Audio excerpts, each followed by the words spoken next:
Sa ngalan ng Ama, ng Anak, at ng Espiritu Santo, Amen. sumainyo ang Panginoon. At sumaiyo rin. Mga kapatid, muli tayong bumabalik sa banal na misa at lumalapit din tayo sa ating mahal na Ina sa kanyang kalinisan-isang puso. Nihiling natin na mabilis sa kagalingan para sa ating mga kapatid na may sakit, para sa mga humihiling na mabilis na kaginhawaan sa kanilang mga malala na karamdaman. Hindi ka agad gagaling kung puno ng galit, hinanakit, kasamaan ang iyong puso. Kaya naman, minsan pa tayo magpakumbaba sa Diyos, hilingin natin muli ang kanyang tawad para makita tayong karapat dapat makatanggap sa mga banal na misteryo. Inaamin ko Sa makapangyarihang Diyos at sa inyo mga kapatid, na lubha akong nagkasala sa isip, sa salita, sa gawa, at sa aking pagkukulang.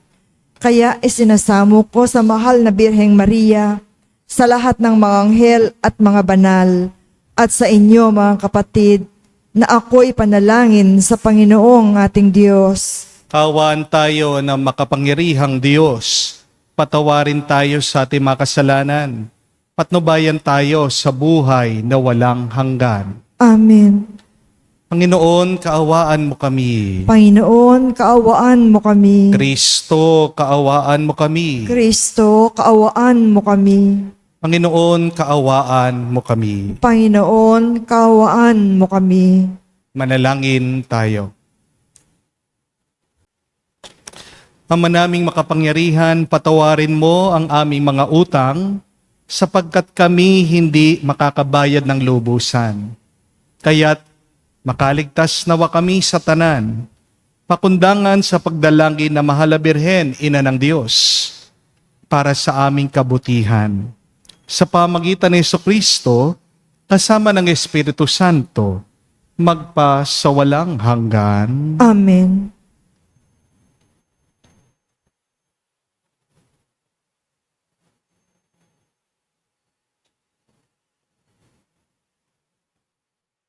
Pagbasa mula sa sulat ni Apostol San Pablo sa mga taga-Kolosas.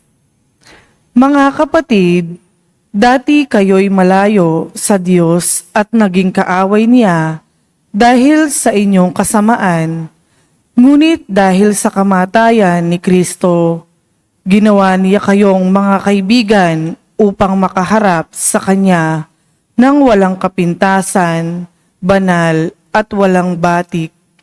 Subalit, kailangan kayong manatiling tapat at matatag sa inyong pananampalataya at huwag bayaang mawala ang pag-asang dulot ng mabuting balita na inyong narinig.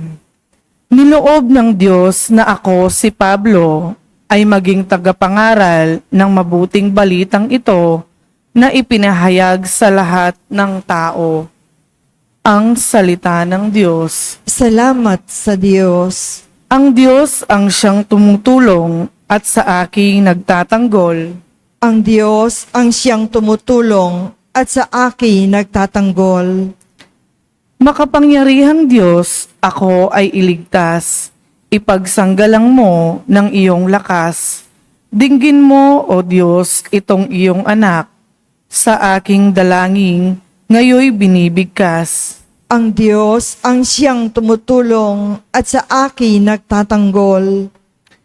Batid kong ang Diyos ang aking katulong, tagapagsanggalang ko ang Panginoon.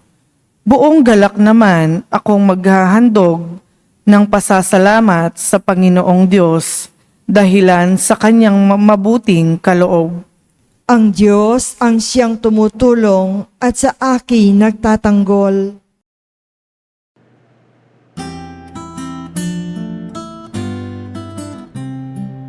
Alleluia, alleluia, alleluia, alleluia, alleluia, alleluia, alleluia, alleluia.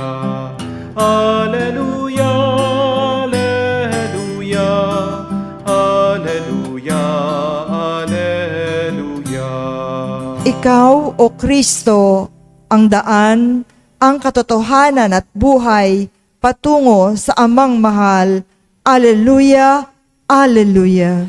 Sumainyo ang Panginoon. At sumaiyo rin. Ang mabuting balita ng Panginoon ayon kay San Lucas. Papuri sa iyo, Panginoon.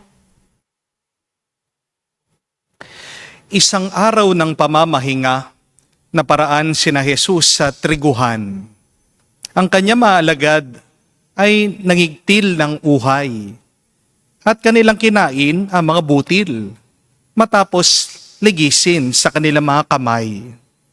Bakit ninyo ginagawa sa araw ng pamamahinga ang pinagbabawal ng kautusan? Tanong ng ilang Pariseo. Sinagot sila ni Jesus, hindi ba ninyo nabasa ang ginawa ni David nang magutom siya at kanyang mga kasama? Pumasok siya sa bahay ng Panginoon, kumuha ng tinapay na handog sa Diyos at kumain nito. Binigyan pa niya ang kanyang mga kasama. Bagamat ayon sa kautusan, ang mga saserdote lamang ang may karapatang kumain niyon. At sinabi pa niya sa kanila, ang araw ng pamamahinga ay nasa ilalim ng kapangyarihan ng Anak ng Tao. Mga kapatid, ang mabuting balita ng ating Panginoon. Pinupuri ka namin, Panginoong Hesukristo. Magandang araw po muli sa inyong lahat. Magandang araw po, Father. What is the opposite of love? Ano po sa tingin niyo ang kabaliktaran ng pagmamahal? Pagkamuhi, galit, puot, hindi po. Ang kabaliktaran ng pagmamahal ay kawalan ng pakialam, kawalan ng malasakit, kawalan ng interes. Remember that the opposite of love is indifference. It is not anger. Buti pa nga, paggalit sa'yo ang tao, ibig sabihin, pinapansin ka pa niya. Kapag hindi ka na pinapansin ng tao, daig mo pa ang patay. Hindi po ba? Kapag galit ang tao sa'yo, ibig sabihin may connection pa kayo. Kapag wala nang nararamdaman ang tao sa'yo, yan ang nakakatakot. Ibig sabihin, patay na ang pagmamahal. Amen? And this is the scene that we have heard in the gospel. Jesus and his disciples wanted to eat. Gutom daw si Jesus at ang kanyang mga alagad. Anong ginawa nila? Sila po ay kumuha ng mga trigo at kinain nila. Nakita daw sila ng ibang Pariseo. Pinagbawal ito kasi kahit na yung pagkuha lang, pagpitas lang, tinuturing po nilang trabaho ito sa araw ng Sabat. Sa araw ng Sabat dapat walang trabaho, walang gumagalaw. Pero hindi ba nila nauunawaan? Gutom si Jesus. Alam nila yun. Pero ang diferensya, wala silang pakialam. Kahit na ang mga Pariseo, alam nila ang batas ng Diyos. Hindi ito binago ang kanilang pag-iisip at pagkatao. Ang mahalaga lang kasi sa mga Pariseo, ipakita nila na sila ang tama. Gusto nila, sila lang ang banal. Sila lang ang mabuti. Be careful, my dear friends. When you are indifferent, because you become cold-hearted. And much worse, when you are indifferent, you stop having a heart. Nakakatakot po, di po ba? Ano ang mangyayari sa'yo kapag wala ka ng puso? Mamamatay ka, hindi po ba? Kaya nga ang tao na walang puso sa kanyang kapwa, patay ang kanyang konsensya.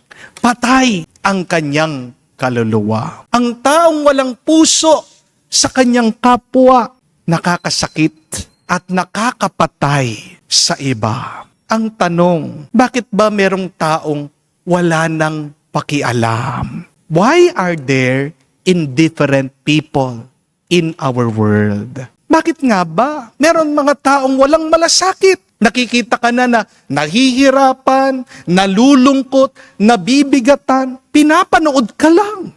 Di po ba? Because indifferent people are not born. They are made. Indifference is learned. Natututunan ang kawalan ng malasakit. Kapag po ang isang matanda, hindi niya pinapansin ang basura, hindi malayo, nung bata pa lang siya, nangangalat na. Hindi po ba? Ang abusadong asawa, nagsimula yan bilang suwail na anak. Bakit ba meron taong magagalitin? Kasi lumaki siya sa mga magulang na magagalitin. Sikat po ngayon yung viral video ng dalawang influencer kumakain sa Grand Hyatt Hotel. Magkano daw po ang kanilang bill? Pinagmamalaki pa nila. Isang meal lang po yan, ha? Isang upuan, isang pagkain lang nila. Umabot daw po sa 759,000 pesos. Imagine that. Ang simpleng trabahador, kailangan po magpagod ng 4 na taon para lang makaipon siya ng ganong kalaking pera. Pagkatapos, itong mga influencer na ito, kahit na sabihin mo pagkayaman-yaman nila, nilustay lang nila yung ganong kalaking halaga sa isang oras.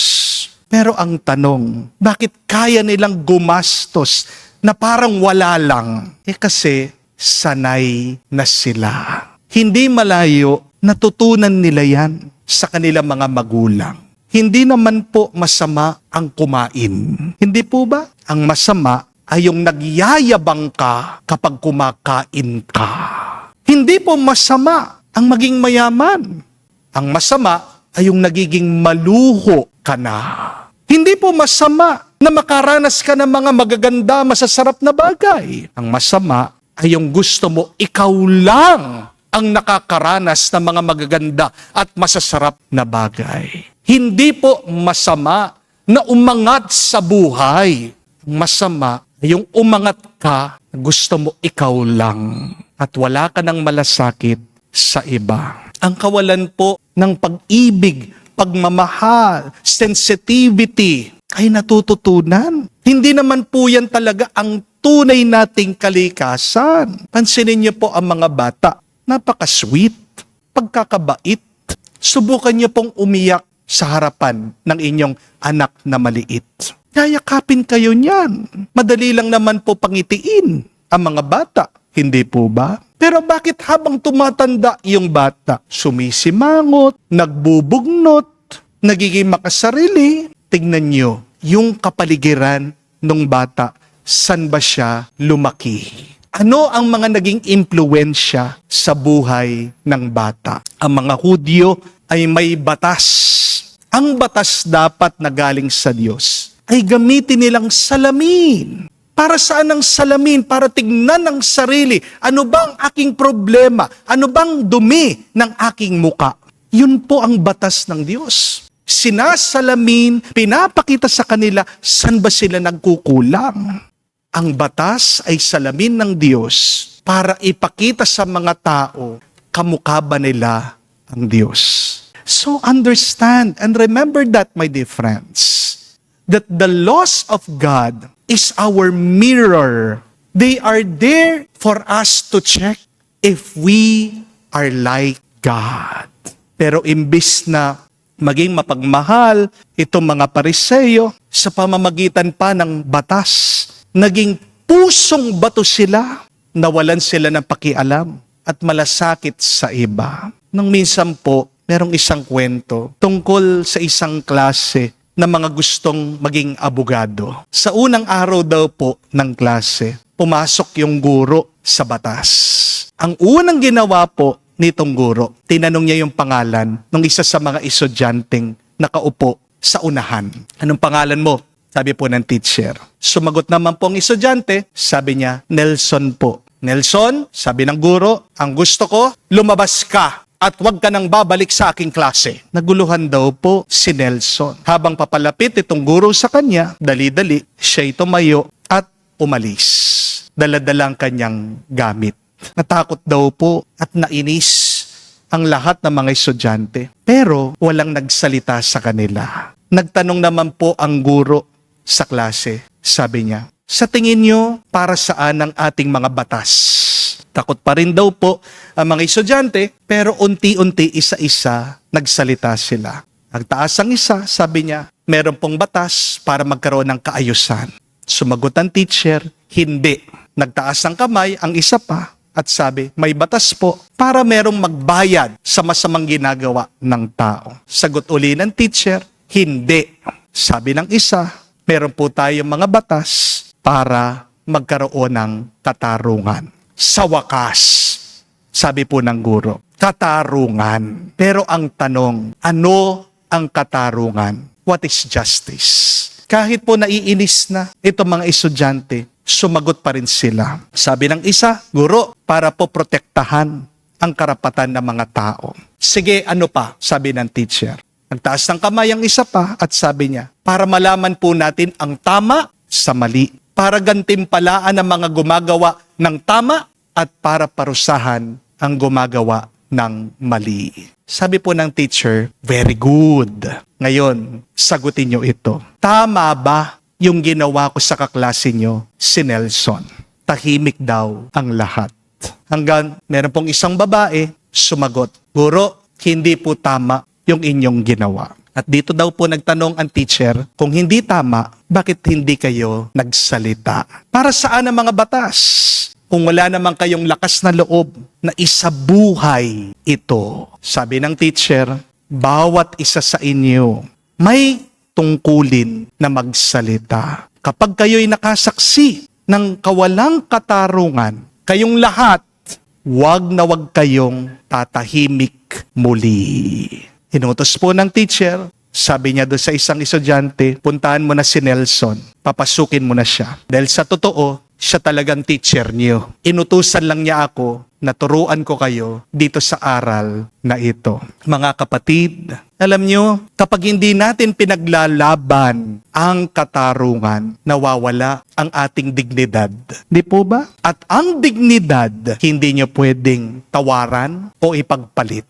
Amen? Harinawa, maunawaan po natin na ang batas ng Diyos ay salamin para makita natin kung tayo ba ay mas kawangis na ng may kapal. Sino ba ang Diyos na gusto nating makamuka? Siya ang Diyos na mabuti, siya ang Diyos na maawain, at siya ang Diyos na may pakialam, siya ang may kapal na nagmamalasakit. Magdasal po tayo, mga kapatid, na wag tayo sanang sumunod lang sa mga batas, pero sundan natin ang kagustuhan ng Diyos na may awa at may pagmamahal. Ito po ang ating pagdasal sa banalamisang ito at tayo'y magpatulong sa ating mahal na ina. Kaya sabihin natin, kalinis-sinisang puso ni Maria. Ipanalangin mo kami, gabayan mo kami ngayon at magpakailanman. Amen. Tumayo po tayo, manalangin tayo ngayon sa Diyos Ama na umangkin sa atin bilang kanyang malayang anak kay Jesucristo na kanyang bugtong na anak. Ating sabihin, Panginoon, dinggin mo kami. Panginoon, dinggin mo kami. Ang mga Kristiyano naway kilalanin ang mga utos ng Diyos bilang pinto sa kalayaan mula sa kasalanan at kasamaan. Manalangin tayo sa Panginoon. Panginoon, dinggin mo kami. Yaong mga may tungkulin sa pagpapatupad ng batas at sa gobyerno, naway unahin ang kabutihan ng mga tao kaysa sa mga pinagkakabalahan ukol sa batas. Manalangin tayo sa Panginoon. Panginoon, dinggin mo kami. Sa pagsamba sa Diyos na hindi natin nakikita, naway hindi natin malimutan ang nangangailangan nating mga kapatid na ating nakikita. Manalangin tayo sa Panginoon. Panginoon, dinggin mo kami. Ngayon po, banggitin natin sa Diyos ang ating mga personal na pangangailangan lalong-lalo na ipagdasal natin ang mga kapatid nating may malubhang sakit at karamdaman.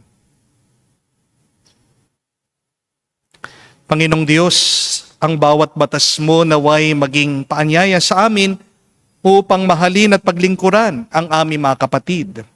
Unawain sila at igalang at gabayan upang maging gabay rin namin sila. Hinihiling namin ito sa ngalan ni Kristo, aming Panginoon. Amen.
Manalangin kayo mga kapatid para ang ating mga paghahain ay kalugdan ng Diyos amang makapangyarihan. Tanggapin nawa ng Panginoon itong paghahain sa iyong mga kamay, sa kapurihan niya at karangalan, sa ating kapakinabangan at sa buong sambayanan niyang banal.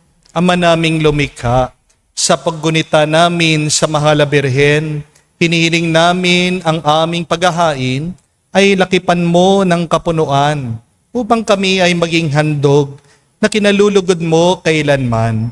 Sa pamagitan ni Jesucristo kasama ng Espiritu Santo, magpa sa walang hanggan. Amen. Sumainyo ang Panginoon. At sumaiyo rin. Itaas sa Diyos sa inyong mga puso at diwa. Itinaas na namin sa Panginoon. Pasalamatan natin ang Panginoong ating Diyos.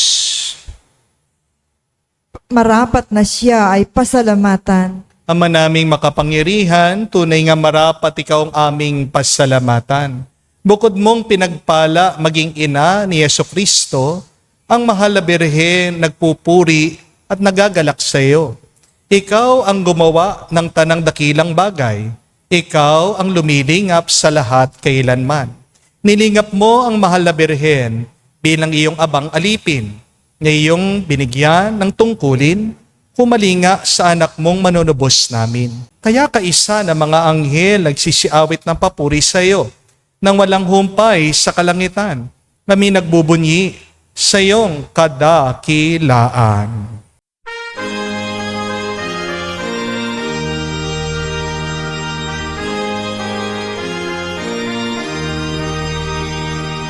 Santo, Santo, Santo, Panginoong Diyos ng mga hukbo. Napupuno ang langit at lupa ng kadakilaan mo. Hosana sa kaligtasan, pinagpalang na paninito sa ngalan ng Panginoon. Hosana sa kaligtasan, Hosana sa kaligtasan. Ama naming banal, ikaw ang bukal ng tanang kabanalan, kaya't sa pamagitan ng iyong Espiritu, gawin mong banal ang mga kaloob na ito, upang para sa amin, maging katawan at dugo ng aming Panginoong Heso Kristo. Bago niya pinagtiis ang kusang loob na maging handog, Hinawakan niyang tinapay, pinasalamatan kanya. Pinaghati-hati niya iyon, inabot sa kanya malagad at sinabi, tanggapin ninyong lahat ito at kanin. Ito ang aking katawan na ihahandog para sa inyo.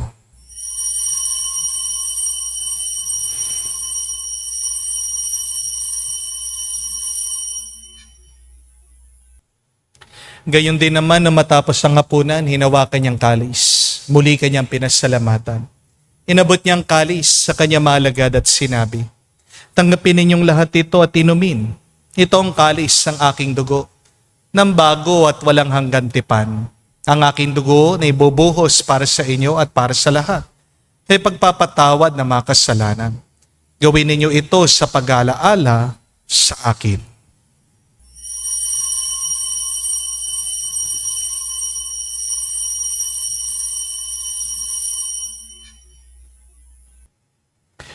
Ang misteryo ng pananampalataya.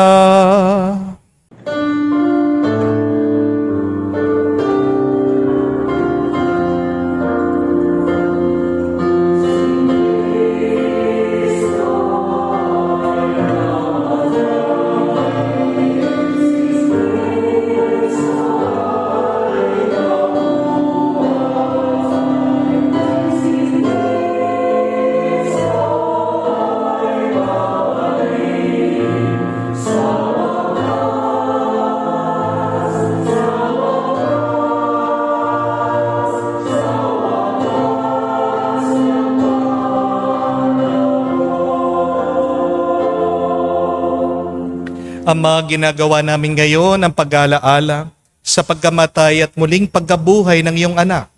Kaya tinialay namin sa iyong tinapay nagbibigay buhay at ang kalis na nagkakaloob ng kaligtasan.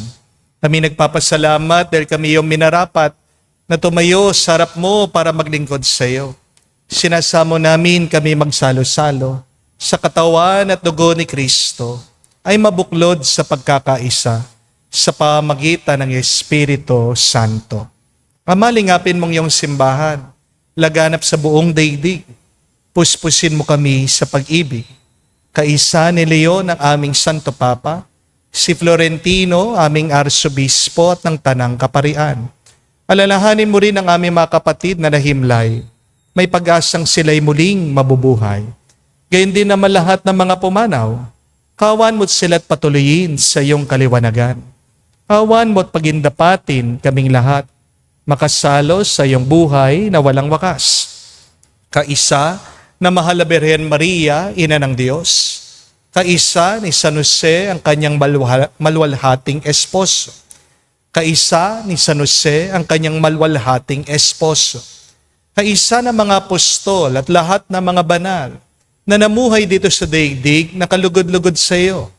May pagdiwang nawa namin ang pagpupuri sa ikararangal mo sa pamagitan ng iyong anak, aming Panginoong Heso Kristo.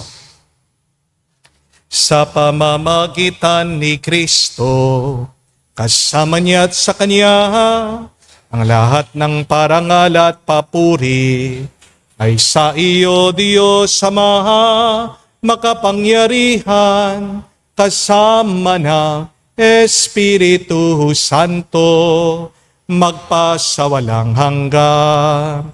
Amen, amen,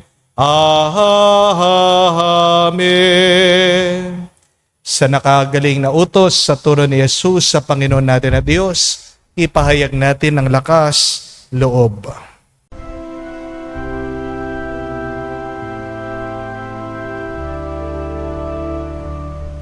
Ama namin, sumasalangit ka, sambahin ang ngalan mo, mapasa amin ang kaharian mo, sundin ang loob mo dito sa lupa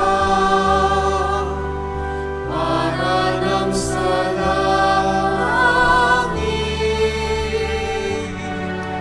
Bigyan mo kami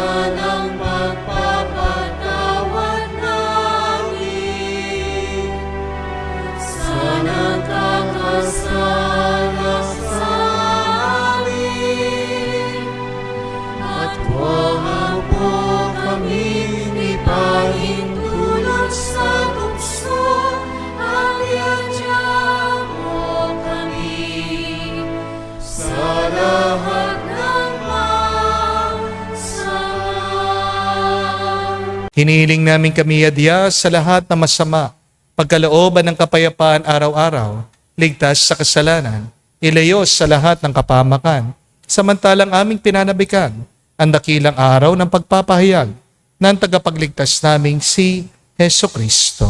Sapagkat iyo ang kaharian at ang kapangyarihan at ang kapurihan magpakailanman. Amen. Panginoong Heso Kristo, sinabi mo sa mga apostol, kapayapaan ang iniwan ko sa inyo. Ang aking kapayapaan binibigay ko sa inyo. Tungayan mong aming pananampalataya at huwag ang aming pagkakasala. Pagkalooban mo kami ng kapayapaan at pagkakaisa ayon sa iyong kalooban. Kasama ng Espiritu Santo, magpa sa walang hanggan. Amen. Kapayapaan ng Panginoon ay laging sumainyo. At sumaiyo rin. Magbigayan po tayo ng kapayapaan sa bawat isa. Peace with you po, kapayapaan po sa inyong lahat.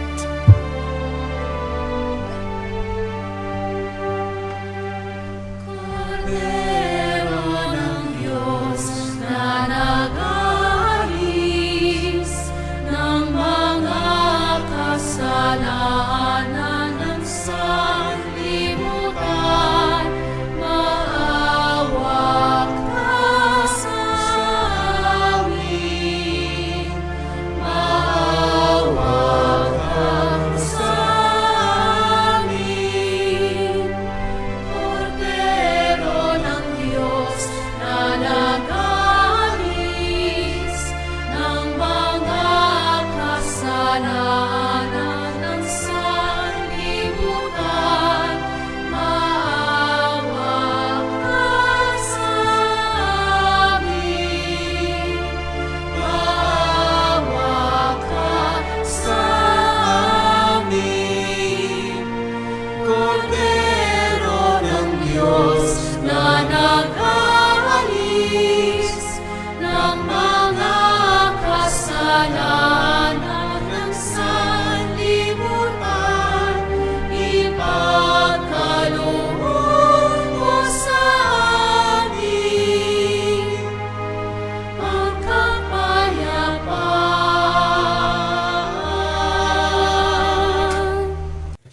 Mga kapatid, naririto ang ating Panginoong Yeso Kristo, ang Kordero ng Diyos. Siya nag-aalis sa mga kasalanan ng sanlibutan.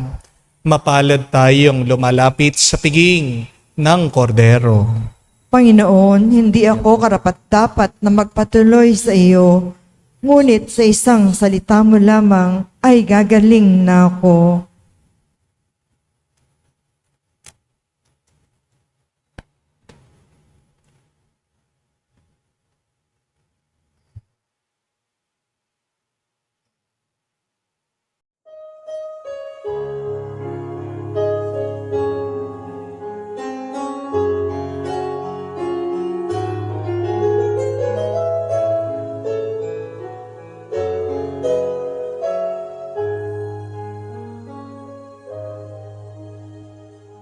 Stay with me, Lord, that I may never forget you. Stay with me,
Inanyayahan ko po kayo ngayon na ilagay ang inyong mga kanang kamay sa inyong mga dibdib at sabay-sabay po nating dasalin ang miraculous prayer of Padre Pio for the quick recovery and healing of our sick brothers and sisters.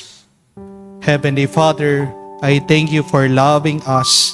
I thank you for sending your Son, our Lord Jesus Christ, the world, to save and to set us free. We trust in your power and grace that sustain and restore us. Loving Father, touch us now with your healing hands, for we believe that your will for us is to be well in mind, body and soul and spirit. Cover us with the most precious blood of your Son, our Lord Jesus Christ, from the top of our head to the soles of our feet. Cast out anything that should not be in us. Root out any unhealthy and abnormal cells. Open any blocked arteries or veins, and rebuild and replenish any damaged areas. Remove all inflammation and cleanse any infection by the power of Jesus' precious blood. Let the fire of your healing love pass through my entire body to heal and to make new any diseased areas, so that my body will function the way you created it to function. Touch also our minds and our emotions, even the deepest recesses of our heart. Saturate our entire being with your presence, love, joy, and peace, and draw us ever closer to you every moment of our life. And Father, fill us with your Holy Spirit and empower us to do your works, so that my life will bring glory and honor to your holy name. We ask this in the name of Jesus Christ, our Lord. Amen. We ask for the intercession of our Blessed Mother Mary. Hail Mary, full of grace, the Lord is with you. Blessed are you among women, and blessed is the fruit of your womb, Jesus. Holy Mary, Mother of God, pray for us sinners, now and at the hour of our death. Amen. Padre Pio of Petralcina, pray, Pray for us. Manalangin tayo. Ama naming mapagmahal, ang aming pagsasalo sa haing nagbibigay buhay sa paggunita namin sa mahal na ina ng iyong anak ay magdulot nawa sa amin ng iyong kagandang loob upang lagi naming madama ang iyong paglingap sa pamagitan ni Jesucristo kasama ng Espiritu Santo magpa sa walang hanggan. Amen. Sa Nobyembre po, ako ay papaalis papunta sa Europe. Alam niyo po yan. Pero bago po ako umalis, alam ko po marami kayong prayer intentions. Kaya po for this whole 2 months, September and October, I want you to write down your petitions. Kung gusto niyo pong padala sa akin, dadalhin ko po doon sa Roma. Doon po kay Padre Pio. Ihuhulog ko po doon sa kanyang simbahan. Kung nasaan po nakalibing si Padre Pio, yung inyong mga intention, at yung mga iba na gusto din magpahulog ng kanilang intention sa Fatima at sa Lourdes. No? You can write down your prayer intention.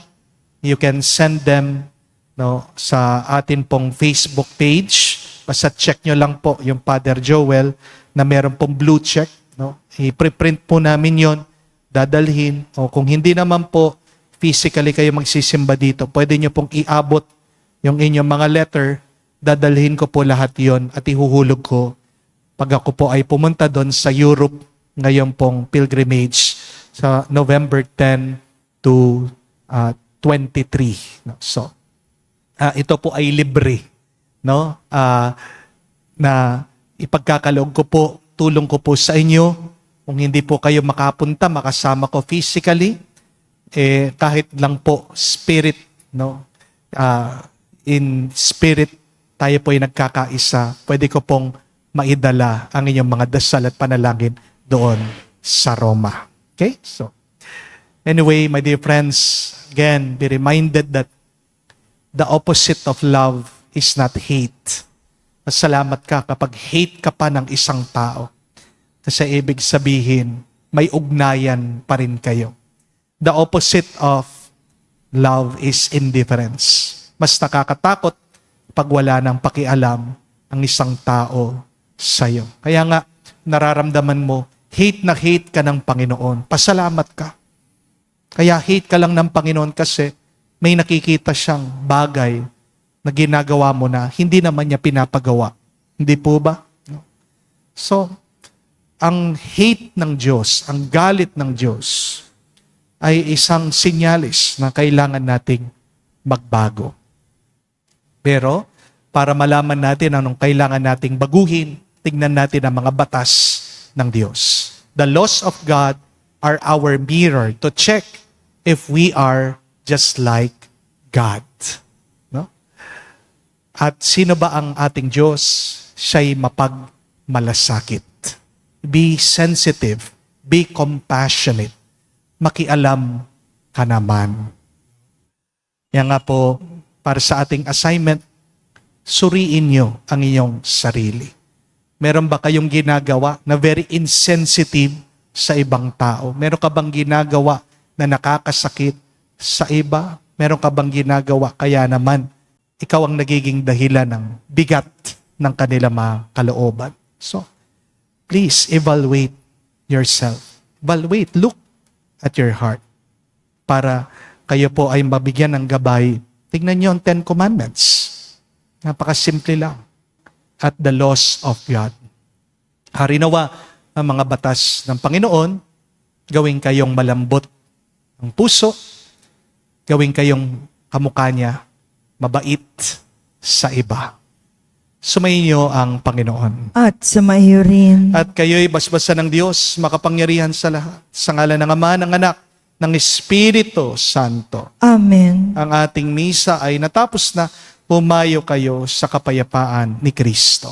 Salamat sa Diyos.